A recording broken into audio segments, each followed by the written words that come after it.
Welcome, everyone, to the Wealth Management Review from Daniel Krug and Associates for September 10th, 2020. Today's presentation is titled, What Goes Up? My name is Rocky Istvan. I'm the Chief Compliance Officer and Associate Wealth Manager at Daniel Krug and Associates. I'm just going to remind you that this presentation is for informational and illustrative purposes only. It is not a solicitation and should not be considered investment or tax advice. If you have any questions or need any help, please call the office and we will take care of that for you. Today's presentation is about 25 to 30 minutes. We will leave time for question and answer at the end. This session will be recorded so you can review it later. We want to thank City National Rockdale for their contribution. A reminder that everyone will be muted, but you can use the chat room for typing in questions on the right side of your screen. So let's move on to the presentation. I'm going to come on and just say hi to everybody. Good to see you guys. Glad to have you on board with us today. Just a reminder of what wealth management means to us at Daniel Krug and Associates. Investment consulting, developing your investment strategy is obviously very, very important in the foundation of what we do at Daniel Krug and Associates. But what separates us from the rest of the advisors out there is we get heavily into the advanced planning area. And as you know, as clients of ours, the advanced planning makes all the difference in the world. And what are we talking about in advanced planning? It's things like wealth enhancement. You can see those strategies underneath it in the box. Wealth transfer strategies, wealth protection strategies, and for many of our clients, charitable giving is very important. So we have many strategies and programs to help along those lines too. Let's get into our agenda for this week. This week, we're going to cover the major developments that have taken place. I'm going to talk a little bit about a lot of the investment considerations, things that we have to think about when monitoring and adjusting the portfolios and making them do what they need to do. Highlight some of those activities and considerations. We're going to talk about COVID, an update on that, an update on the economy and the markets. And then at the end, we have time to answer any questions. So again, if you have a question, go ahead and type it in on the right side of your screen there, and I will try to get to those at the end. So I'm going to sign off here and jump into some of the major developments for this week. First, 2 studies came out. COVID forecasting services did some fatality estimates, but what's interesting is they differ substantially. And we're going to present that a little bit down the road here in today's presentation on the vast difference between those 2 studies. And some of it has to do with the flu seasonality and what they think the complications with COVID are going to be in the flu season. Another thing that took place is colleges that opened, some of them had seen a spike in COVID positive testing. So obviously they're not demonstrating being an institution of higher learning because they're not practicing the social distancing and things that need to take place in order to keep the spread down. Vaccines, we expect to have some results later this year. I've got a slide on the leading vaccine producers and where they're at. The true vaccine safety, though, will not be known until millions have actually taken the vaccine and we can see those results. And the concern is that there could be an issue with the distribution of the vaccine when it becomes available because it will be limited. And how do you fairly distribute that is going to be an issue we have to deal with. Another development is stocks were soaring, some of them. And by no surprise, we saw it the first week of September here, correction starting to take place. And we don't think that that's necessarily over at this time. So we're going to go into that a little bit. The economy continues to move along gradually. However, the second stimulus package didn't get through Congress, and that's impacting the recovery. It's going to slow down people's ability to spend that are not working and continue to buy the things they need. So that needs to be addressed. Temporary furloughs because this is dragging on longer than originally expected, the whole COVID situation and opening the economy, a lot of those temporary positions are now turning into permanent job losses. We know the small companies, small businesses are really hurting as a result of this, and those jobs may not come back. An average of election polls right as of now slightly favor Biden. However, things had tightened up in the last couple of weeks, and the Senate races are very, very close, most of them too close to call.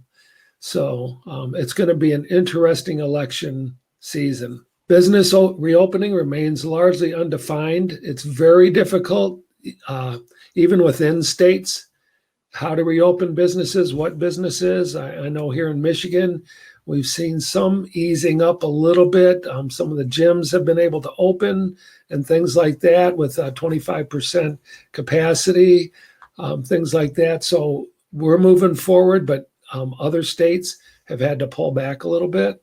And European countries have actually kind of started resisting some of Chinese tactics for trade and things like that. And so we're seeing a lot of problems there. Obviously, the United States also is discussing trade, and we've got trade issues with China. So this is going to be an ongoing concern that we have to watch. And that's why I thought it'd be good to talk a little bit about how the investment committee looks at things and things they have to consider on a weekly basis as we monitor and adjust those portfolios to get those returns out of this market, out of this volatile market. Here's some of them raised expectations for Q3 and 4. So actually what happened is the GDP forecasts have gone up a little bit because we have been able to get some of the economy going and stuff like that. So back from the end of the first quarter into the second quarter to where we are now going into the third quarter, we see a little bit better potential growth in the economy. Earnings for companies are generally better than what was forecasted 6 months ago. Still, though, we have 13.6 million unemployed workers, and we're going to talk a little bit more about that. This is an interesting statistic with everything that's going on. Consumer net worth is at a new record high, $123 trillion for the United States consumer aggregate net worth. New high in the middle of coming out of this pandemic and things like that. So very interesting that that is taking place. And I think that's actually helping boost some of the consumer spending that's going on. Existing home sales rose by 24.7% to 5.86 million. So now resales are now higher than they were back in February. So that's something that has actually jumped ahead of our previous high. However, manufacturing output, while it's still below the February levels, is showing signs of improvement and continuing to move forward. We talked about this. Fiscal stimulus remains stalled, but it's still very necessary for the large number of people that are unemployed that they have some means to pay their bills and keep things going as we get the economy going again. 49 states legally require a balanced budget. It's in their state documents. So what are they going to do? Are they going to raise taxes? Are they going to cut spending? We're going to have to really watch this and see how that impacts the overall ability for consumers to spend. How much of their money is going to the government versus going into their personal needs. Municipal governments entered the pandemic, though, however, in a relatively strong financial position. We know that we've had many years of growth, and because of that, the coffers of our local and state governments have been able to get filled back up. Don't know how long that can last, but we definitely were in a better position relatively going into this pandemic. So hopefully we don't have to do too much from the tax side on the local level or state level. Know your credits. This is one reason that we believe really strongly in companies like City National and our other money managers that manage bond portfolios. There's downgrades coming. to the bond market. Companies just are going to get downgraded with the lower expectations and earnings and things like that. But our bond managers have done a great job on looking at the portfolio and relying and researching and developing a portfolio of high quality bonds that will be sustainable through this to maintain our fixed income positions in the portfolios. So it's not really our concern, but you will be hearing about downgrades in the bond and credit markets. Valuations for stocks and bonds are actually very high, not just high. So one of the things that we're constantly doing is exploring alternatives for getting those returns where we need them to be at. I'm going to pop on here just for a second. Again, we're going to talk a little bit about COVID. I'm going to try to keep this a little bit brief because I know we touch on this every couple of weeks, but there is important information that we want to get out to you guys. And like I said, that study is part of this week's presentation. So let's get on with what's going on with the latest with the COVID. Dan showed this a couple weeks ago, and it hasn't changed a whole lot. Cases and hospitalizations continue a downtrend. So 90% of the U.S. population is below a transmission rate of 1. So we're not spreading the virus exponentially, which is good. Fatalities are dropping and continuing to drop. And Texas, Florida, and Arizona have improved significantly. And I'm going to show you that here. This is a map of the U.S. and cases per capita as of September 3rd. And like we talked about, if you look at the states of Florida, Texas, California, Arizona actually turned green from being red just a couple weeks ago. Texas and Florida are getting lighter shades of red.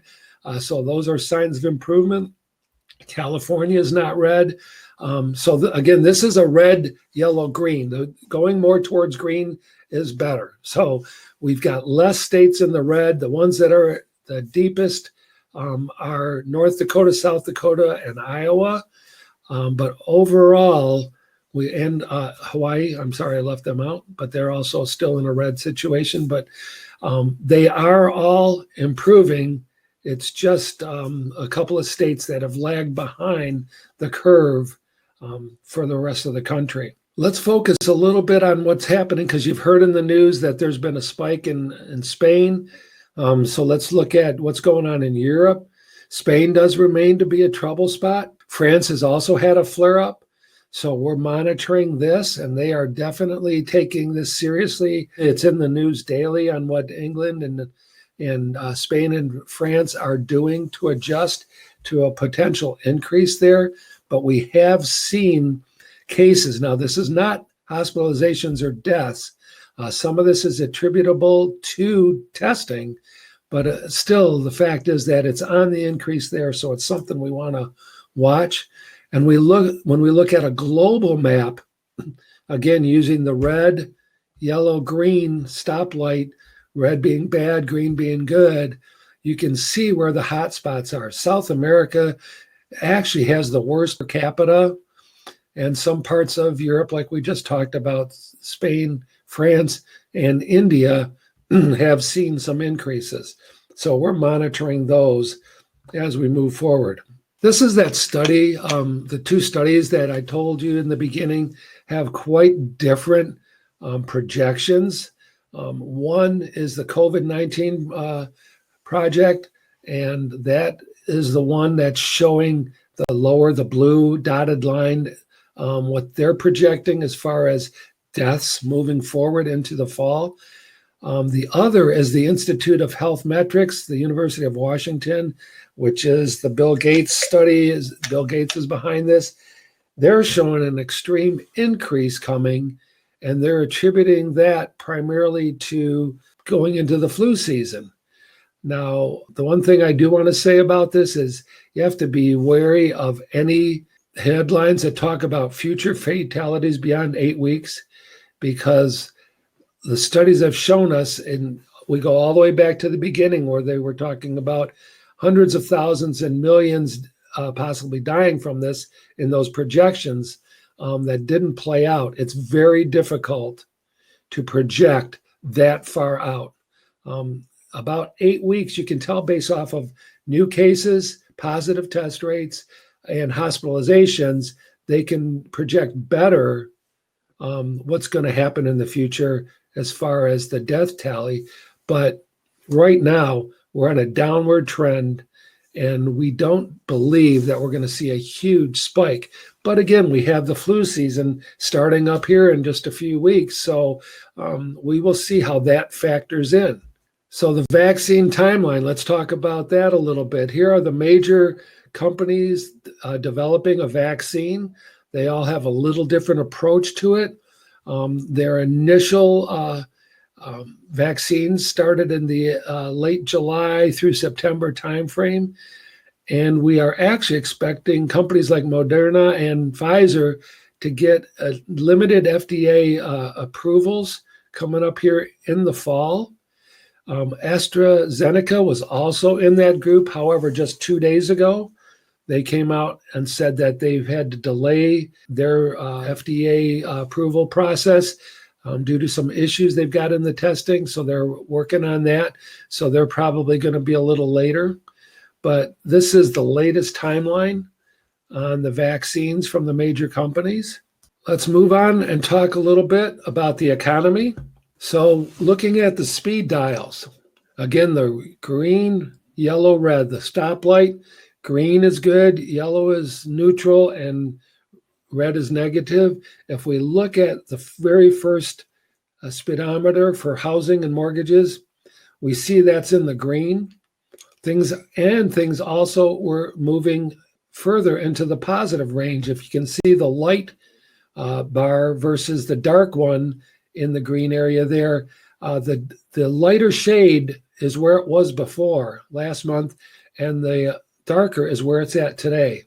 So now understanding that, if you look all the way across at all the different speedometers we've got here, disposable personal income is still in the red. However, it is moving towards yellow. It's moving in the right direction. Again, we need that stimulus package that we were talking about as a cover just because of the slow employment, getting people back to work. So there needs to be additional stimulus. Business outlook, which was red just a couple of months ago, has moved into the yellow and is moving even more positive. International economic outlook, that is improving. And corporate profit growth, like we said, we raised the GDP estimates, and you can see that in the bottom half of the chart here, where we've revised the Q3 and Q4 growth ranges to 15 to 25% in quarter three. So we expect exceptional growth coming here in the third quarter, and it to continue in the fourth quarter and come in somewhere between 7 to 12% annualized growth rate. Where does that put us on average for the end of the year? Well, we're going to end up negative. We're going to actually have a retraction in growth in 2020, even with the second half being very positive, just because of how far down we went in the second quarter, shutting down businesses literally across the United States. So we're estimating somewhere between 4 and 5.3% in the contraction for 2020. However, 2021, you can see we're expecting somewhere between 3.5 and 5.5% growth in the gross domestic product moving forward. So that is one of the reasons that the stock market is staying up, because it looks at the future and is trying to forecast the ability for companies to earn in the future, and that's being reflected in stock prices. Employment. Prolonged shutdowns contribute to slowing. So we saw some good growth in employment in May and June. We saw the increases there. You can see the green bars, but you can see it coming down in July and in August. Again, that's because some states literally had to close down a little bit, stop their reopening efforts. And actually in August, there's also about 238,000 jobs that were created just by hiring census workers. And so that's kind of a temporary thing. So that's got a caveat on the August job employment growth that took place. So we have recovered about 10.6 million out of the 22 million job losses, but we've still got a ways to go. Employment, while we said it's improving, it's been tempered by the rise in permanent job losses. What we're talking about here is at the peak, we lost about 18 million jobs. And even though the unemployment has dropped to 8.4% or 6.1 million jobs, the number of jobs that are not going to be returning, and we will have to create an economy that can create jobs moving forward to fill those lost jobs, those vacancies of people that are not going to be able to go back to work because those jobs are not coming back. Many of those are in small businesses because businesses are closing because of bankruptcies and just because of investment cuts across all businesses across the country. So the permanent job losses continue to mount, but I believe a couple months ago, we showed you an estimated somewhere around 4 to 4.5 million potential permanent job losses as a result of COVID. And we're at 4.1 right now. We talked about the global recovery is underway. And what this chart is showing, if you look at just the red bars represent 2020 forecast. So the total world output for GDP, which is the first bars, the red one is down about 4 to 5%. The US down about 7%. Europe is the worst, expectation being down around 9 or 10%, followed by Japan and emerging economies. The only country that we see positive, or region we see positive, is China. Could end up about 1% in their GDP for the total of 2020. Everybody else is going to have negative growth in 2020. However, in 2021, you see a big reversal. The green bars, you see the European areas coming back strong, getting up around 6 to 7%. China, which normal growth for China is between 6 and 8%, so they might be more normalized for 2021. And the other emerging markets in Asia, you can see a huge growth expectation there. What does that tell us from an investing standpoint?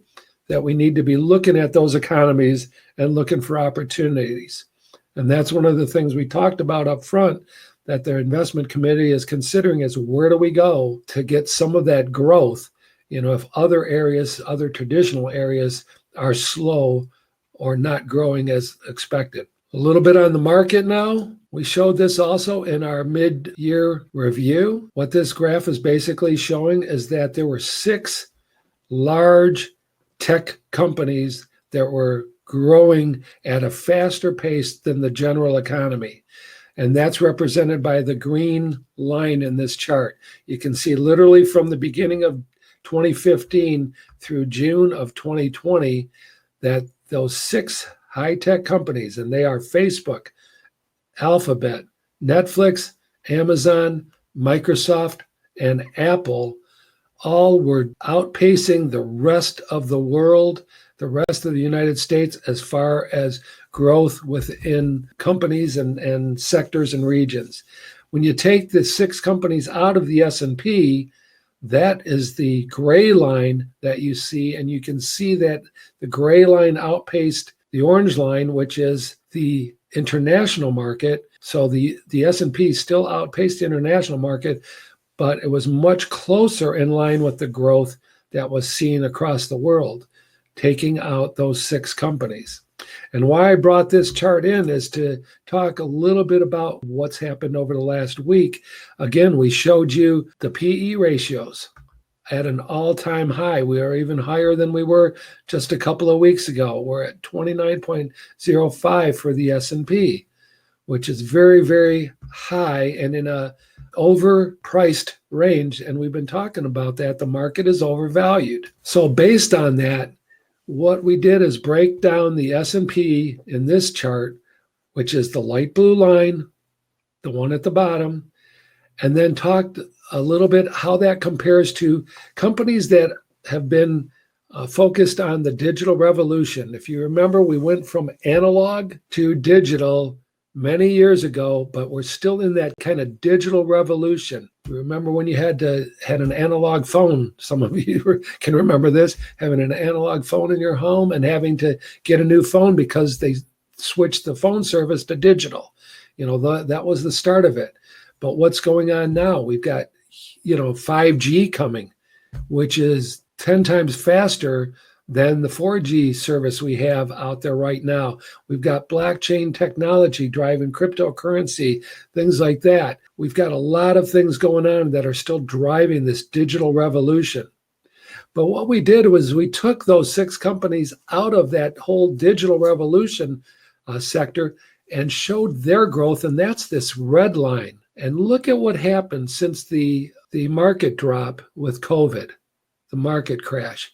Since March, those companies, these speculative emerging technology companies, are like going gangbusters as far as their cumulative returns in the stock market. Another way to look at this is this chart shows the valuation measures. So if we start with the 3 bars on the very left, the red represents those 6 companies. The speculative emerging technology is the red. The blue is the digital revolution in general. And then the light blue, which you can barely see in this first group, represents the S&P. This is their enterprise value relative to sales. So you can see it's all relatively close. However, as we start looking into the second set of bars, which represents the earnings before income taxes, depreciation, and amortization of these companies, look how much higher the valuations of those companies are over the general digital or technology companies and the S&P in general. And if we go all the way to the right, now look at the price earnings ratio. This is the price you're paying for the stock versus its earnings. And look how much higher it is over the rest of the technology industry and the S&P in general. This is what we've been talking about, how the valuation of just a small group of companies is driving the market. And could that continue? Well, what's happened in the last week? We've seen a correction taking place in technology in the market. And I'm going to use Apple here for an example. When we look and just go back to August 7th, just the beginning of August to the end of August or September 1st, Apple stock went from $113 a share to $134. Now, I know there was a split in there and all this stuff. So this is the adjusted pricing based off of the new split values, okay? So $113 a share to $134 inside of 1 month. That's an 18.73% increase in the stock price. Yet, is there earnings potential there to support that? This is what we've been talking about, and this is what the money managers are worried about, is you want to be in the market, but you've got to watch valuations, and when they get out of whack, you have to make adjustments. Because look what happened in the last week and a half. Since the beginning of the month, Apple stock went down 15.92% to 112. Now, it went up 18.7, down 15.92, but look at the real dollar values. It actually closed on September 8th lower than it closed on August 7th. That's inside of 1 month, 6 weeks roughly. So this volatility, we believe, is going to continue because the market, when there's overvaluations, high valuations in there, corrections like this are going to come more often. And we're going to see this taking place. It's just going to be the nature of the markets as we move forward and as the economy is trying to get good footing under it. This should settle down a little bit in 2021, but we believe there's going to be a lot of volatility through the rest of the end of this year as we move forward. The reason I brought that up is so that you can, and I'll hop back on here, so that you as an investor can remember the basics of investing. Okay. What do we want to talk about? What are the basics for investing in the market? We've talked to our clients over and over. We've done workshops on this in the past to remind you. Number one, own a combination of equities and fixed income assets. Number two, be fully diversified in your portfolio among different asset categories, different sectors, and alternative investments. So that's one of the things we're always looking for when we've got an economy like this that has winners and losers and a wide spread in that between winners and losers, companies going out of business and companies at all-time highs. You have to know how to actively manage those portfolios through this time. Passive investing does not work during this time. So we believe in passive investing, but that's over the long haul. Right now, the active managers are able to adjust the portfolios and not hold those things that we know are going down or not coming back, or those bonds that are not going to be creditworthy in the future based off of the way the economy is going. And then number three, be sure and utilize your wealth manager to develop your personalized goals, to keep track of those goals, and as those goals change, to change your plan, okay? And then monitor and maintain your expected risk profile and downside threshold of your investments. Every one of our clients out there knows or should know their downside threshold. And we have not breached that even with what's taken place with COVID. We expect these things, and the portfolios are built to withstand a certain amount of volatility, and we will keep your portfolio on track as we move forward. And also remember to stay disciplined throughout your lifetime. That's the biggest thing. Investing is not for a day or month or a year.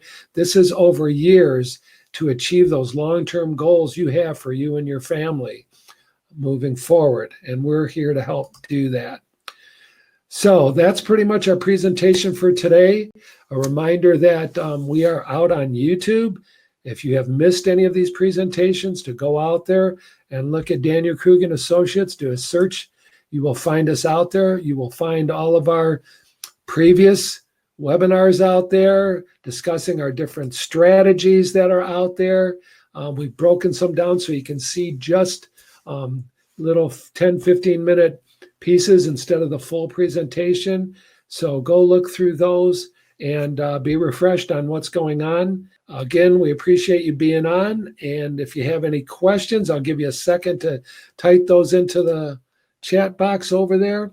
Right now, it looks like we're doing pretty good. So hopefully it looks like I made myself clear. There's no questions on anything I presented at this point. I'll give you just another couple more seconds to see if anything else pops in there. Okay, we are looking good. Well, thank you so much for being on today. I hope this was informative. Remember, there's no need to worry. You take care of your family, and we will take care of you guys. Have a great day. Goodbye, everybody.